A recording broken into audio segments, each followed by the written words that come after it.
നമസ്കാരം. മാന്യ പ്രേക്ഷകർക്ക് നമസ്കാരം. വിഷുഫലത്തിലേക്ക് നമുക്ക് കിടക്കാം. ചതയം നക്ഷത്രം. ഈ വർഷത്തെ വിഷുഫല ചിന്തനയിൽ ചതയം നക്ഷത്രക്കാർ മധ്യശൂലത്തിലാണ് ഉൾപ്പെട്ടിരിക്കുന്നത്. അതുകൊണ്ട് തന്നെ ഇവർക്ക് വിഷുഫലം ദോഷപ്രദവുമാണ്.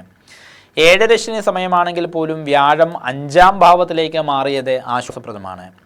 ജോലി കാര്യങ്ങളുമായിട്ട് ബന്ധപ്പെട്ട യാത്രകൾ ചെയ്യേണ്ടതായിട്ട് വന്നേക്കാം. കഠിനാധ്വാനം വഴി നേട്ടങ്ങൾ കൈവരിക്കുവാനും കഴിയുന്നതാണ്. ഒപ്പമുള്ള വ്യക്തികളുടെ സഹായ മനസ്ഥിതി പലപ്പോഴും തുണയാകും. കുടുംബത്തിൽ നിലനിന്നിരുന്നതായ കലഹാന്തരീക്ഷത്തിന് മാറ്റം വരുന്നതാണ്.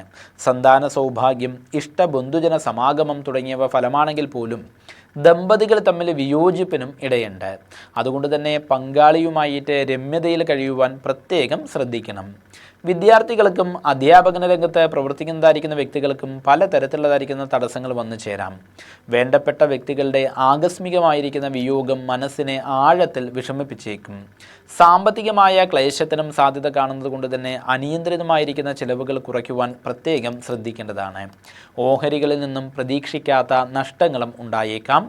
അസാധാരണമായിരിക്കുന്ന ഭീതി ആരോഗ്യത്തിനെയും ബാധിച്ചേക്കും. ഭക്ഷണ പാനീയാദികൾ നിമിത്തമായിട്ട് വിഷബാധ ഏൽക്കാതെ ശ്രദ്ധിക്കേണ്ടതായുണ്ട്. മനസ്സിൽ ശുഭകരങ്ങളായിരിക്കുന്ന ചിന്തകൾ വളർത്തുവാൻ പ്രത്യേകം ശ്രദ്ധിക്കണം. ദോഷപരിഹാരാർത്ഥമായി ഗണപതി ക്ഷേത്രത്തിൽ ജന്മനക്ഷത്രം തോറും മാസം പ്രതി ഒറ്റയപ്പം വഴിപാട് നടത്തി പ്രാർത്ഥിക്കുന്നതും മഹാഗണപതി യന്ത്രം ദേഹരക്ഷയായിട്ട് ധരിക്കുന്നതും ഗുണകരമാണ്. എല്ലാവർക്കും നന്മ വരുത്തുവാൻ സർവേശ്വരനോട് പ്രാർത്ഥിച്ചുകൊണ്ട് നിർത്തുന്നു. നന്ദി, നമസ്കാരം.